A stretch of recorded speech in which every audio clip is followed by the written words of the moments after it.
Hey everyone, welcome back to my YouTube channel कुछ फिल्मी किस्से। जैसा कि आप सभी को पता है कि रिसेंटली प्राजक्ता कोहली ने अपने long time boyfriend Rishank Khanna से मैरिज कर ली है। इस मैरिज में कुछ भी नेगेटिव नहीं था, लेकिन फिर भी नेटिजन्स उन्हें ट्रोल कर रहे हैं। तो आइए जानते हैं कि वजह क्या है। वैसे मैं आपको बता दूं, प्राजक्ता कोहली एक कंटेंट क्रिएटर हैं जो कि काफी टाइम से यूट्यूब में वीडियोस बना रही हैं। फिर उन्हें नेटफ्लिक्स में एक वेब सीरीज मिली मिसमैच। इसके बाद प्राजक्ता ने जुग जुग जियो फिल्म में भी काम किया है, जिसमें वरुण धवन और कियारा लीड रोल में थे और प्राजक्ता वरुण की सिस्टर थी। कुछ टाइम पहले ही प्राजक्ता ने एक बुक भी लिखी है, too good to be true. Prajakta अब कंटेंट क्रिएटर के साथ साथ एक अच्छी एक्ट्रेस और ऑथर भी हैं। वहीं दूसरी तरफ है रिशांक खन्ना, जो कि एक कॉर्पोरेट लॉयर है मॉर्गन स्टैनली। प्राजक्ता और रिशांक 13 साल से एक दूसरे के साथ हैं। जहां आजकल हर 4 दिन में लोगों के ब्रेकअप हो जाते हैं, वहीं लव एंड अंडरस्टैंडिंग की वजह से इनका बॉन्ड शादी तक पहुंच पाया है, जो काफी ज्यादा इंस्पायरिंग है। 25 फरवरी 2025 को इन्होंने नेपाली और मराठी ट्रेडिशन में शादी की है, क्योंकि रिशांक नेपाल से बिलोंग करते हैं और प्राजक्ता महाराष्ट्र से। इनकी मैरिज के बाद से ही ये क्लिप काफी ज्यादा वायरल हुई है और ये क्लिप प्राजक्ता और रोहित सराफ के डांस की वजह से नहीं हो रहा, बल्कि इसके कैप्शन और रोहित सराफ के लाइक की वजह से हो रहा है, जिससे ये साफ पता चल रहा है कि रोहित को प्राजक्ता की मैरिज से प्रॉब्लम हुई है और इसी वजह से वो मैरिज में भी नहीं दिखाई दिए। जबकि मिसमैच की पूरी टीम, कास्ट मेंबर से लेकर के डायरेक्टर तक, सभी वहां पर में मौजूद थे, excluding main lead Rohit Saraf. Mismatch के प्रमोशन के समय रोहित ने ये कहा था, I love spending my time with her and I love shooting with her and it's unfortunate that never mind. इस स्टेटमेंट को सुनकर प्राजक्ता भी काफी ज्यादा स्ट्रेंज फील कर रही थी। तब से ये माना जा रहा था कि रोहित प्राजक्ता को लाइक करने लगे हैं और ये ऐसा पहली बार भी नहीं था। एक इंटरव्यू में जब रोहित सराफ से ये पूछा गया कि आप किसको डेट करना चाहेंगे, तो रोहित सराफ ने प्राजक्ता का ही नाम लिया था। 1% from the industry, एक इंसान, और क्यों आप उस इंसान को क्यों डेट करना चाहेंगे और वो कौन इंसान होगा? I'll date Prajakta Kohli, no? Prajakta Kohli. Yeah, और क्यों? because I had my share of romance with her as Dimple and Rishi, and it was beautiful. I loved it. So I want to do exactly that. I want to date Prajakta. उनकी कुछ qualities जो आपको बहुत ही खूबसूरत लगती हो? She's very, very driven. She's very focused. She's very no nonsense, and I love that. I absolutely love that. Her passion towards honesty is something inspiring.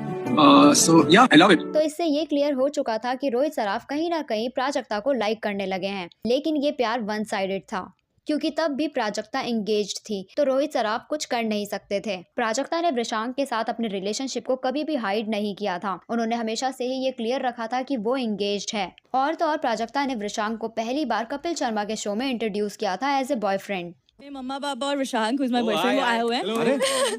तो मैंने उनको आपके बोला मम्मा पापा हैं और हाँ साथ में कौन है? रिशांक मेरा बॉयफ्रेंड है। तो ऐसा नहीं है कि प्राजक्ता अचानक से ही मैरिज कर रही है। ये काफी टाइम से ही क्लियर था कि प्राजक्ता रिशांक से ही मैरिज करेगी, लेकिन तब भी रोहित सराफ का इस तरह का बिहेवियर काफी ज्यादा वियर्ड है। ये बिल्कुल जरूरी नहीं है कि ऑन स्क्रीन अगर केमिस्ट्री अच्छी हो तो वो रियल लाइफ में भी कपल ही बन जाए। मिसमैच में रोहित सराफ और प्राजक्ता की केमिस्ट्री काफी ज्यादा लोगों को पसंद आई थी। इसी वजह से लोग भी ये चाहते थे कि इन्हें रियल लाइफ में भी कपल होना चाहिए था, और ऐसा अक्सर होता भी है। जो कपल हमें ऑनलाइन अच्छा लगने लगता है, हम उनसे भी ये एक्सपेक्ट करने लग जाते हैं कि वो रियल लाइफ में भी साथ ही हो। ऐसा शाहरुख खान और काजोल के बॉन्ड में भी देखने को मिला था। लोगों को उनकी केमिस्ट्री इतनी अच्छी लगने लगी थी कि लोग गौरी को ही ऐसा समझने लगे थे जैसे वो इस रिलेशनशिप के बीच आ गई हो, जबकि शाहरुख खान भी गौरी को कॉलेज डेज से ही डेट कर रहे थे।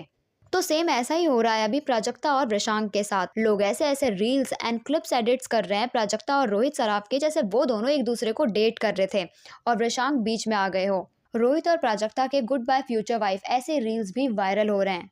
प्राजक्ता और रिशांक एक दूसरे को अब से नहीं बल्कि तब से डेट कर रहे हैं जब इनका करियर भी स्टार्ट नहीं हुआ था। तो इस तरह प्राजक्ता को रोहित सराफ के साथ जोड़ना, गुड बाय फ्यूचर वाइफ बोलना, ये बिल्कुल ही गलत बात है, क्योंकि प्राजक्ता अपने रिलेशनशिप में बहुत खुश है। प्राजक्ता की मैरिज से कुछ लोगों को ये भी प्रॉब्लम है कि प्राजक्ता ने रेड कलर का लहंगा क्यों नहीं पहना, क्यों ये पेस्टल कलर का लहंगा पहना है। Pastel lehenga for Indian wedding. बेटा किसकी शादी है, बार्बी की या प्रिंसेस डायना की? वी आर हियर फॉर शादी वाइब्स, नॉट पिंटरेस्ट एस्थेटिक। तो सबसे पहले पिंक लहंगा अनुष्का शर्मा ने अपनी मैरिज में पहना था और तब से ये ट्रेंड बन गया। इसके बाद कई एक्ट्रेसेस ने अपने मैरिज में ऐसा लहंगा पहना था, लेकिन ऐसा माना जाता है कि रेड लहंगा हिंदू ब्राइड्स का कलर है। इसके अलावा कोई और कलर का लहंगा उन्हें नहीं पहनना चाहिए। बट स्टिल अगर किसी को रेड लहंगे का ट्रेंड पसंद नहीं है तो ये उसका पर्सनल चॉइस है। कुछ लोगों को तो वैसे प्राजक्ता की मैरिज में फीमेल पंडित को देखकर भी प्रॉब्लम हो रही है। सबसे पहले दिया मिर्जा की मैरिज में एक फीमेल पंडित को विधि विधान कराते हुए देखा गया था। फीमेल पंडित को देखना काफी ज्यादा रेयर है, क्योंकि हर कोई आज तक मेल पंडित ही देखता हुआ आया है। वैसे ऐसा नहीं है कि फीमेल प्रिस्ट होती ही नहीं है, फीमेल प्रिस्ट को पंडिता कहा जाता है और ये साउथ इंडियन कल्चर और मराठी कल्चर में तो काफ़ी कॉमन है। इवन वेस्ट बंगाल में भी फीमेल प्रिस्ट कॉमन है। साउथ इंडिया में तो कई ऐसे भी टेम्पल्स है जहाँ फीमेल प्रिस्ट ही होती है।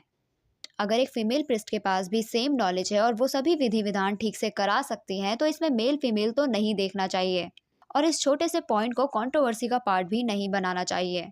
इस बारे में आपको क्या लगता है कमेंट्स में ज़रूर बताएं। वीडियो अच्छी लगी हो तो इसे लाइक शेयर एंड चैनल को सब्सक्राइब ज़रूर करें। Thank you so much for watching this video.